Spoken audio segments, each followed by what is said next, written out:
शब्द कहा तुमने इस भाषा में कहा, इस भाषा में सुनी तुमने दादी माँ से कहानी। एक था राजा, एक थी रानी, फिर होते चले गए तुम इस भाषा में शब्द नए नए, कुछ हवा से तेज, कुछ बादलों से हल्की। इस भाषा से तुमने खेलना सीखा, शब्दों को टटोलना सीखा। शब्द थे वही, पर मतलब बदला, बदला सोचने का ढंग। ये भाषा जो है तुम्हारे अपनों की भाषा, तुम्हारे सपनों की भाषा, दिल की भाषा और दिमाग की भाषा, आज की भाषा, आने वाले कल की भाषा। जन जन की भाषा है हिंदी, भारत की आशा है हिंदी, जिसने पूरे देश को जोड़े रखा है वो मजबूत धागा है हिंदी। हिंदुस्तान की गौरव गाथा है हिंदी, एकता की अनुपम परंपरा है हिंदी, जिसके बिना हिंद थम जाए ऐसी जीवन रेखा है हिंदी, जिसने काल को जीत लिया है ऐसी कालजयी भाषा है हिंदी। सरल शब्दों में कहा जाए तो जीवन की परिभाषा है हिंदी। आप सभी हिंदी प्रेमियों को हिंदी दिवस की हार्दिक शुभकामनाएं। एक भाषा के रूप में हिंदी न सिर्फ भारत की पहचान है, बल्कि हमारे जीवन मूल्यों, संस्कृति और संस्कारों की सच्ची संवाहक, संप्रेषक और परिचायक भी है। बहुत सरल, सहज और सुगम भाषा होने के साथ साथ यह विश्व में तीसरी सबसे बोली जाने वाली भाषा है। हिंदी हमारे पारंपरिक ज्ञान, प्राचीन सभ्यता और आधुनिक प्रगति के बीच में सेतु भी है। 14 सितंबर 1949 को हिंदी को राजभाषा के रूप में स्वीकार किया गया। गुरुदेव रविंद्रनाथ टैगोर द्वारा हिंदी की महिमा का इस प्रकार वर्णन किया गया था कि भारतीय भाषाएं नदियां हैं और हिंदी महानदी। धन्यवाद।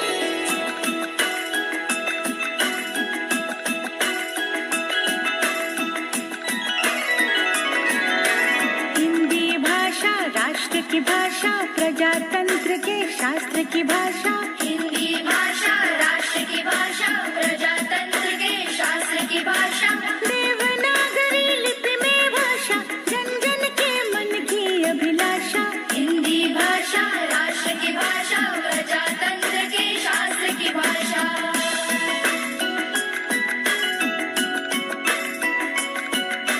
भारत की सारी भाषाएं इस भाषा की बहनें हैं।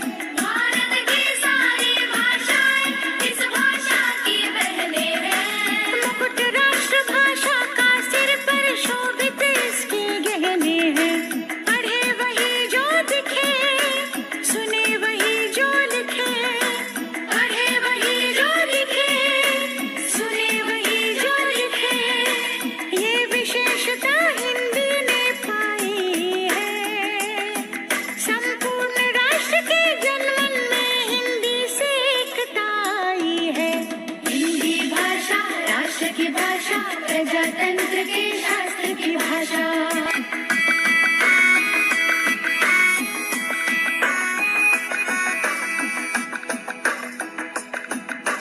विश्व के सारे ज्ञान है इसमें, जन जन के मन यही रमी।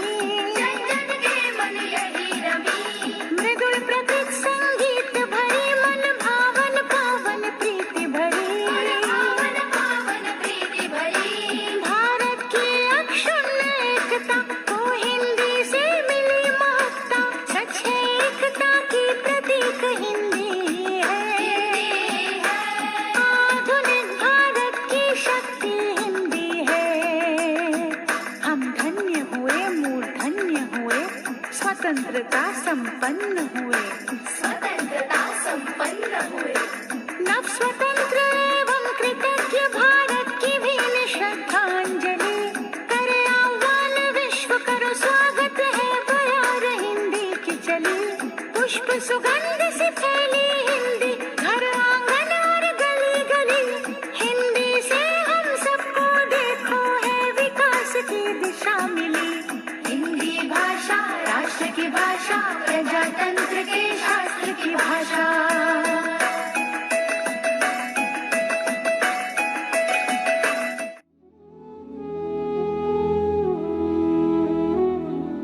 वो जिसे सुनकर खुशी से रो पड़े आंखें तेरी, वो जिसे सुनकर खुशी से रो पड़े आंखें तेरी, आसमानों से खबर ऐसी भी आएगी, आज तेरी मुट्ठियों में रेत है तो क्या हुआ, आज तेरी मुट्ठियों में रेत है तो क्या हुआ, इस समंदर में कभी तेरी भी लहर आएगी। नमस्कार, मेरा नाम संजना यादव है।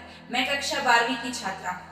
आज मैं आप सभी के समक्ष राष्ट्र कवि श्री रामधारी सिंह दिनकर जी द्वारा रचित कविता आशा का दीपक प्रस्तुत करूंगी। रामधारी सिंह दिनकर जी साहित्य के वह सशक्त हस्ताक्षर हैं जिनकी कलम में दिनकर अर्थात सूर्य के समान चमकती है। उनकी कविताएं सिर्फ उनके समय का सूरज नहीं है, बल्कि उसकी रोशनी से पीढ़ियां प्रकाशमान होती हैं। कविता कुछ इस प्रकार है।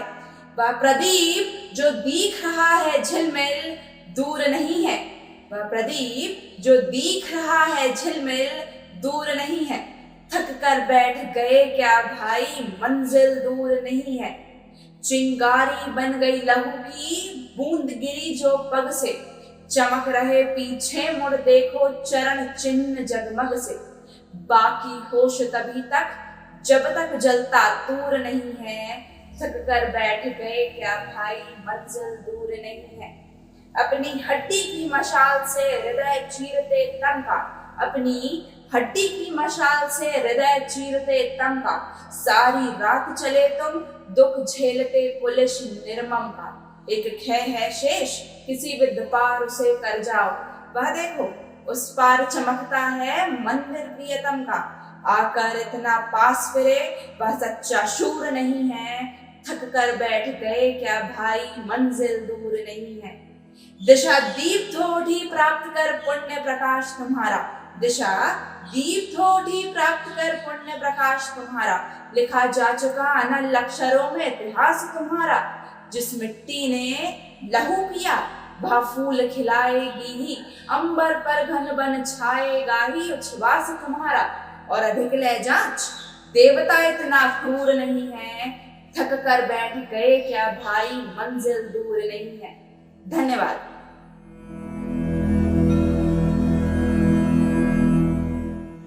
नमस्कार, मेरा नाम शुभ्रिका सिंह है। मैं कक्षा 9वीं की छात्रा हूँ। विद्यालय का नाम है Carmel convent senior secondary school BHEL Bhopal.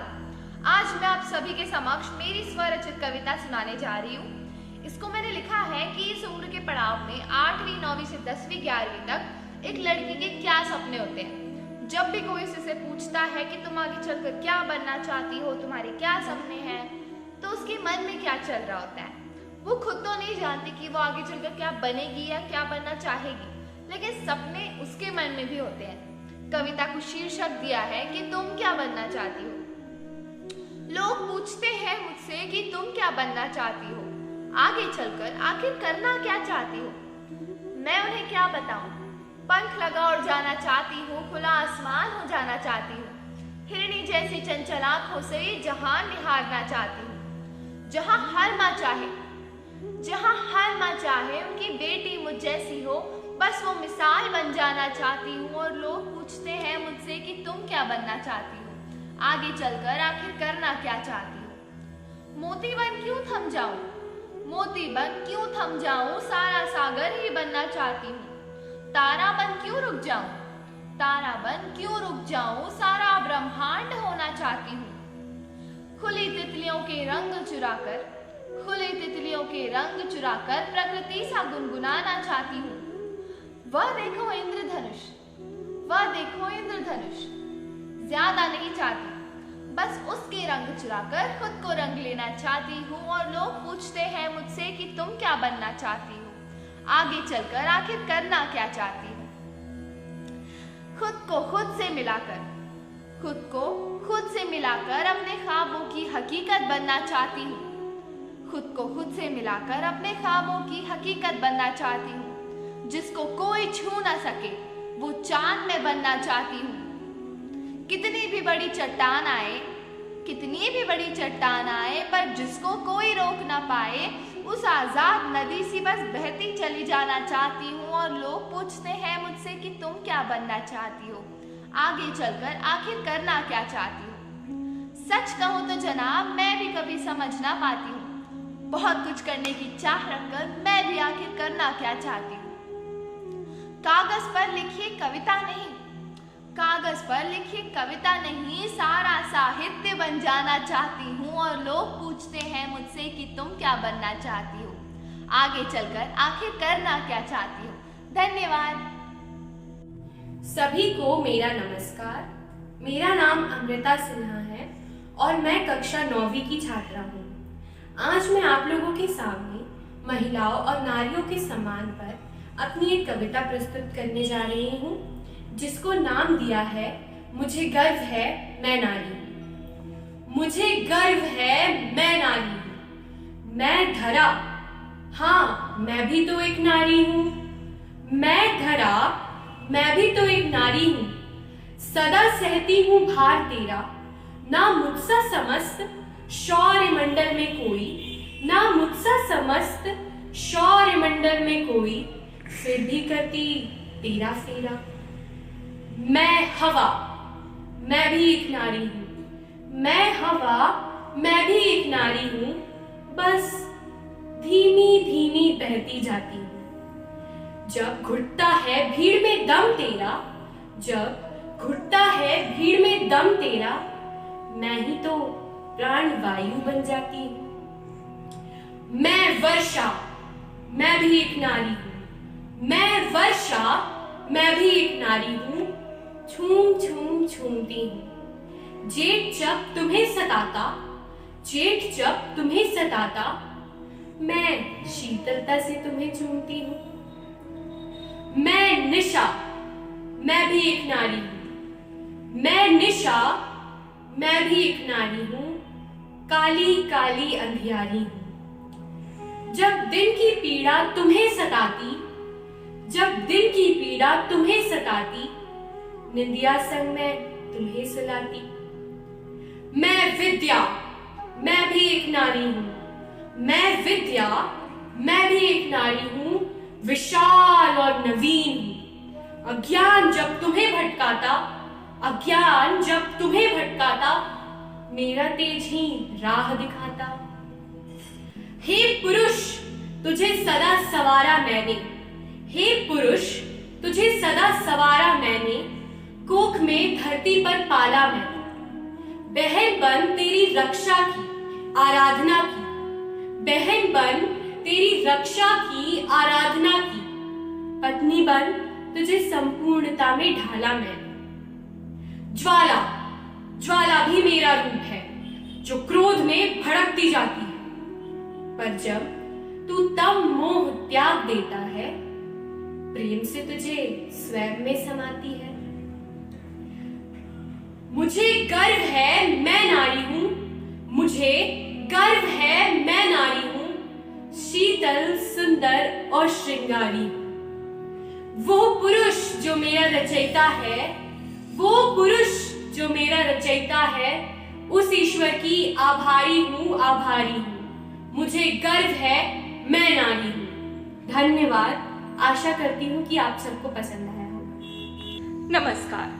आज मैं प्रतिष्ठा मिश्रा एक स्वरचित कविता प्रस्तुत करने जा रही हूँ, जिसका शीर्षक है तुम पूछते मुझसे।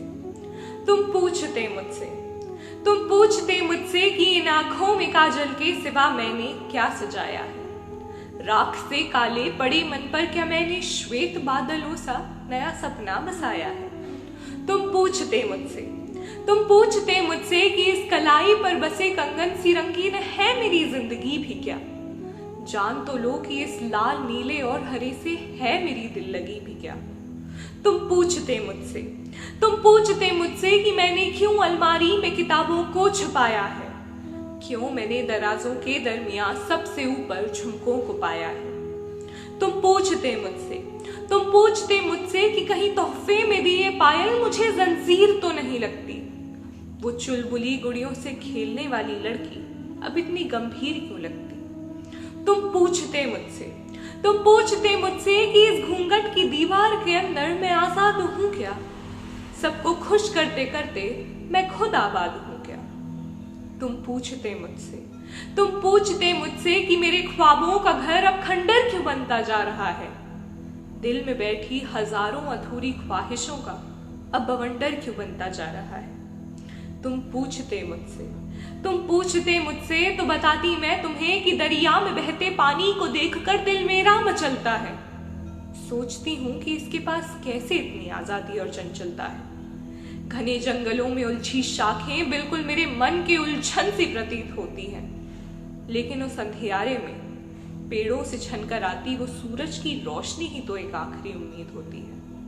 तुम पूछते मुझसे तो बताती मैं तुम्हें कि आसमां में बेफिक्र उड़ रहे पक्षियों से ईर्ष्या होती है मुझे, बगीचों में बिना किसी सीमा के उग रहे फूलों से घृणा होती है मुझे।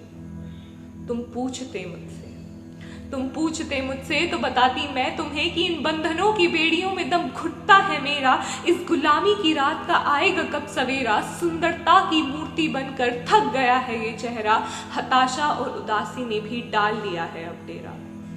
और न जाने कब इन अनगिनत सवालों का वक्त आएगा मेरा। अगर तुम पूछते मुझसे तो बताती मैं तुम्हें, अगर तुम पूछते मुझसे तो बताती मैं तुम्हें, लेकिन तुम कभी पूछते तो मुझसे। धन्यवाद। झीलों की नगरी भोपाल में हिंदी के प्रचार प्रसार के लिए कार्य कर रही अनेक संस्थाओं में हिंदी भवन का नाम बड़े सम्मान के साथ लिया जाता है। हिंदी दिवस के अवसर पर Carmel convent senior secondary school भेल भोपाल को हिंदी भवन और पंडित मोतीलाल नेहरू पुस्तकालय की सैर करने का सौभाग्य प्राप्त। ये है मध्य प्रदेश राष्ट्रभाषा प्रचार समिति हिंदी भवन, जो कि बमुआया।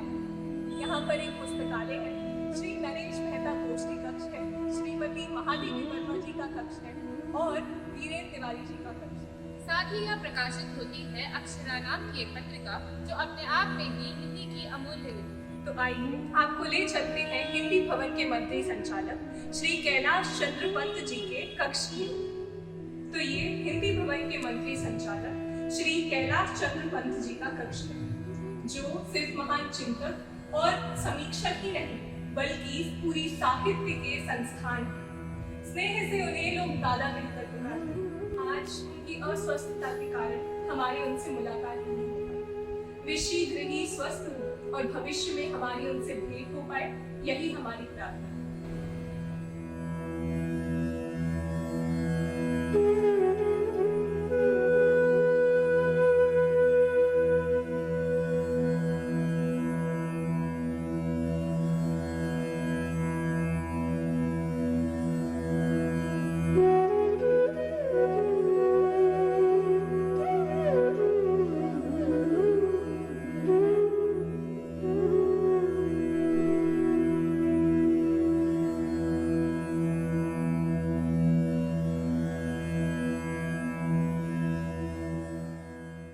हिंदी दिवस के पावन अवसर पर मैं प्रतिष्ठा और मैं तनिष्का हिंदी भवन के पुस्तकालय में मौजूद।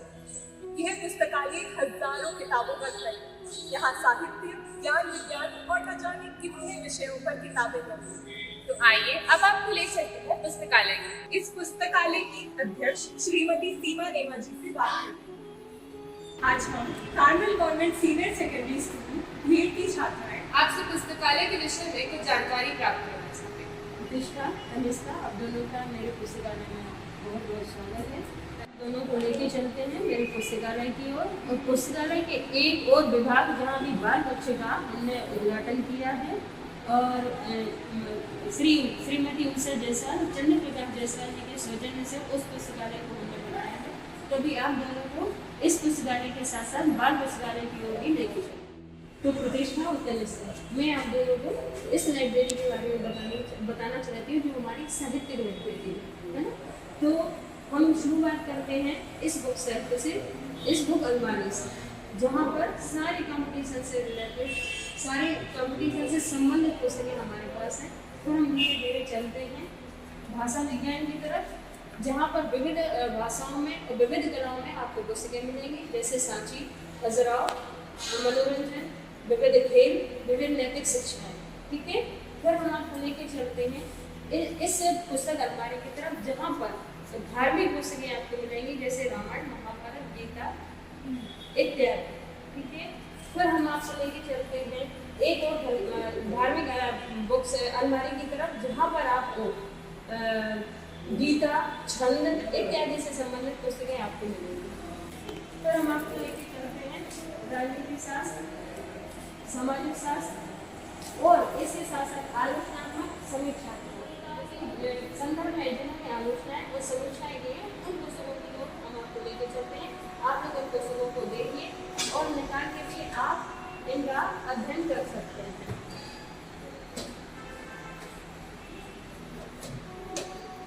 ठीक है, ये आप लोगों को समझ में आया। प्रतिष्ठा जैसे ये पुस्तक है नई कविता, इसके लेखक हैं जगदीश प्रसाद गुप्त, है ना, जिन्होंने नई कविता के संदर्भ में कुछ कविताएं लिखी हैं, है ना। अच्छा, अब आप कुछ और जानना चाहते हैं? क्या विद्यार्थी भी यहाँ की सदस्यता ले सकते हैं? हाँ, यहाँ की सदस्यता विद्यार्थी ले सकते हैं और यहाँ लाइब्रेरी का पुस्तकालय का जो टाइमिंग है वो है सुबह 11 से शाम के 5 तक।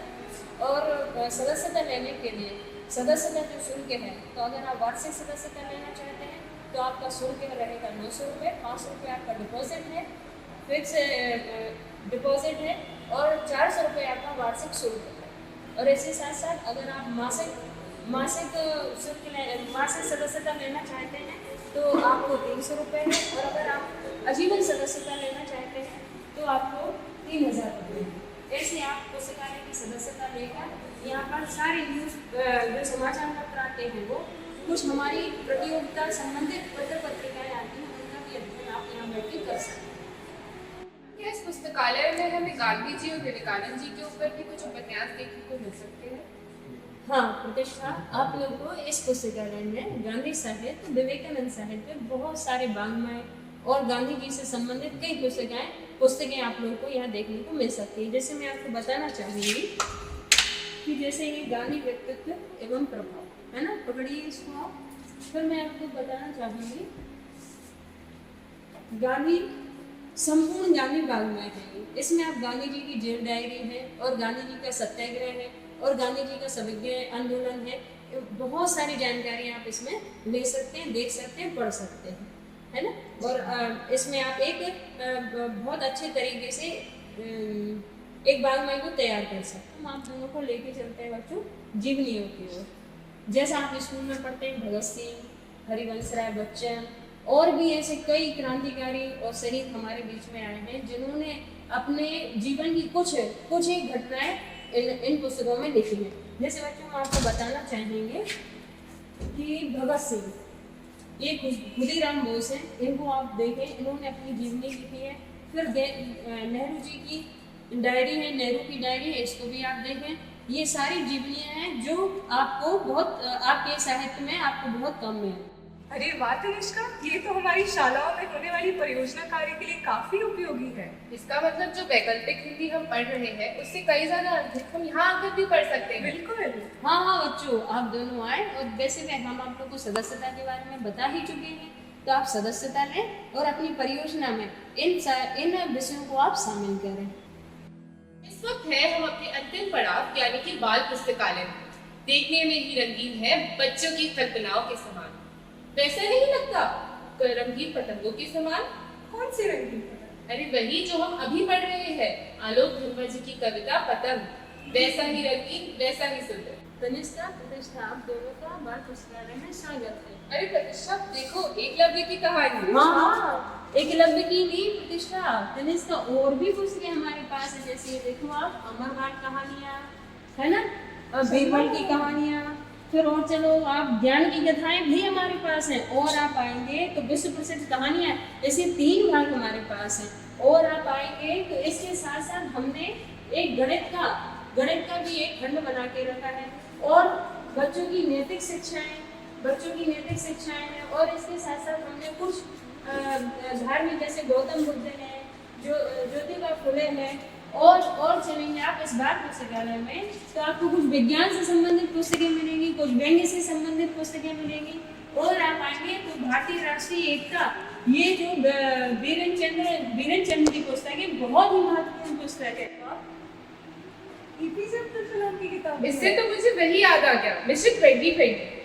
बिल्कुल, ये है टॉलस्टॉय की श्रेष्ठ कहानियाँ, जो बहुत ही महत्वपूर्ण कहानियाँ। इसको आप पढ़ेंगे तो आपको बहुत शिक्षा मिलेगी। मुझे तो लगता है बच्चों को आकर यहाँ बहुत मजा आने वाला है। और इसके साथ साथ आपको बच्चों के लिए जैसे चंदा मामा, इसने जो बहुत कल्चर के योगदान है, जैसे चाचा चौधरी है, और भी ढेर सारी पुस्तकें हमारे पास है। मुझे तो अपने बचपन की याद आ गई। सही में जब हमें भी इतना आनंद आ रहा है तो बच्चे तो आगे खुश हो ही जाएंगे। और अंत में बच्चों में आप लोग से कहना चाहूँगी, बड़े सो ज्ञानी हो, सेवा करना धर्म हमारा, और अंत में मुसीबतों को धैर्य से झेलना।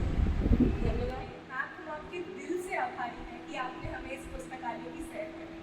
साथ ही मैं शाला की प्राचार्य सिस्टर पवित्रा एवं मैथिली मैम का भी धन्यवाद देना चाहूंगी, जिनके कारण पुस्तकालय की सैर का हमारा यह सपना आज पूरा हुआ। धन्यवाद। पुस्तक वैसे तो 3.5 वर्णों का शब्द है, किंतु गागर में सागर के समान है। पुस्तक अपने भाव व्यक्त करने का सबसे उत्तम माध्यम है। न केवल पढ़ने वाला किंतु लिखने वाला भी उसके रस में डूब जाता है। पुस्तकें हमें एक यात्रा पर ले जाती हैं, परम आनंद से भरी यात्रा, और हम यात्री हर बार कुछ नया सीखते हैं। पुस्तकें भावनाओं का भंडार होती हैं। एक ही पुस्तक में हज़ारों भावनाएं समाई रहती हैं। एक अच्छी पुस्तक ही हमारी मित्र और मार्गदर्शक हो सकती है। वे हर व्यक्ति के लिए आईने के प्रकार होती हैं, सबको खुद से मिलवाती हैं। भले ही आज पुस्तक पढ़ने के माध्यम बदल गए हों, किंतु जो आनंद अपने हाथ में पकड़ी पुस्तक को स्पर्श करने में है, वह अविस्मरणीय है और हमेशा अमर रहेगा। धन्यवाद। अक्सर यह कहा जाता है कि हिंदी में रोजगार के क्षेत्र नहीं हैं, लेकिन यदि आप समग्र दृष्टि से देखें तो हिंदी में इतने अधिक रोजगार के क्षेत्र हैं कि कई बार वहाँ पर हमें पात्र प्रत्याशी भी नहीं मिल पाते हैं। अगर मैं इसको बिल्कुल कनिष्ठ दृष्टि से देखूं तो सबसे पहले हमारे स्टेनोग्राफर का पद, हिंदी का पद, जिसमें हिंदी भाषा की आवश्यकता होती है और शीघ्र लेखन की आवश्यकता होती है। उसके बाद हिंदी अध्यापक का पद, अनुवादक का पद और राजभाषा अधिकारी का पद। अनुवादक और राजभाषा अधिकारी के तो केंद्र सरकार के कार्यालयों में, उपक्रमों में हजारों पद होते हैं, जिनके लिए कई बार योग्य प्रत्याशी भी नहीं मिल पाते हैं। इसके साथ एक और क्षेत्र है हिंदी उद्घोषण का, कि आप एक अच्छे हिंदी के उद्घोषक बन सकते हैं, आप हिंदी के कॉपीराइटर बन सकते हैं, आप हिंदी के संपादक बन सकते हैं, और इसके साथ साथ आज फिल्म जगत में कॉपीराइटर के रूप में भी हिंदी के रोजगार का एक बहुत बड़ा क्षेत्र है, जहां पर हिंदी के निष्णात लोगों की आवश्यकता होती है। और इन सब से हटकर यदि आप स्वतंत्र रूप से भी कार्य करना चाहते हैं तो हिंदी अनुवादक के रूप में बहुत कार्य की मिलने की संभावनाएं रहती है। लेकिन इसके लिए ये बहुत ज़रूरी है कि यदि आप अंग्रेजी माध्यम से पढ़ते हैं तो अंग्रेजी के साथ साथ हिंदी पर भी आपका समान अधिकार हो।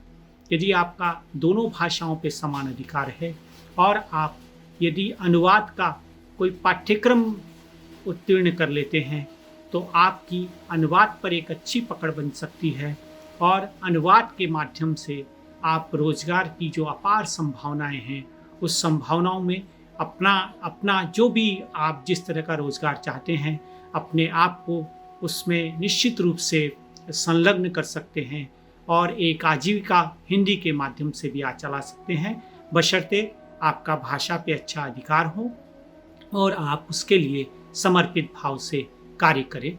बहुत बहुत धन्यवाद। हिंदी दिवस के पावन अवसर पर कार्मेल कॉन्वेंट सीनियर सेकेंडरी भेल में कुछ प्रतियोगिताओं का आयोजन किया गया। कक्षा 6वीं से 12वीं तक सुलेख प्रतियोगिता ऑनलाइन आयोजित की गई। स्वरचित या किसी श्रेष्ठ कवि की प्रेरक कविता, देशभक्ति कविता आदि का काव्य पाठ प्रतियोगिता के अंतर्गत आयोजन किया गया। दोनों ही प्रतियोगिताएं ऑनलाइन ही संपन्न कराई गई। कक्षा 11वीं एवं 12वीं की छात्राओं के लिए हिंदी निबंध प्रतियोगिता का आयोजन किया गया, जिसमें छात्राओं ने बढ़ चढ़कर हिस्सा लिया। अपार हर्ष के साथ सूचित किया जाता है कि मंगलवार दिनांक 7 सितंबर को राष्ट्रभाषा प्रचार समिति हिंदी भवन द्वारा आयोजित की गई काव्य पाठ प्रतियोगिता में लगभग 40-50 प्रतिभागियों के बीच Carmel convent senior secondary school भेल की छात्राओं ने बेहतरीन प्रदर्शन एवं प्रस्तुति से शाला का गौरव बढ़ाया है। शुभरेखा सिंह नवी अ को स्वरचित कविता में प्रथम पुरस्कार, अमृता सिन्हा नवी ई को भी स्वरचित कविता में द्वितीय पुरस्कार, संजना यादव 12वीं फ को रामधारी सिंह दिनकर की काव्य प्रस्तुति में प्रथम पुरस्कार, प्रतिष्ठा मिश्रा 12वीं फ को स्वरचित कविता में तृतीय पुरस्कार। इसी के साथ हिंदी भवन के मंत्री संचालक आदरणीय श्री कैलाश चंद्र पंत, निदेशक हिंदी भवन डॉक्टर जवाहर कर्नावत तथा हिंदी भवन परिवार के प्रति आभार प्रकट करते हैं, जिनके कारण इस बार का हिंदी दिवस का उत्सव हम अनूठे ढंग से मना सके। विशेष रूप से हिंदी भवन के निदेशक डॉक्टर जवाहर कर्नावत जी के प्रति कृतज्ञता ज्ञापित करते हैं, जिन्होंने रोजगार के क्षेत्र में हिंदी विषय पर केंद्रित व्याख्यान से हमें उपकृत किया। और सबसे अंत में शाला की प्राचार्य आदरणीय सिस्टर पवित्रा के मार्गदर्शन के लिए हार्दिक आभार प्रकट करते हैं।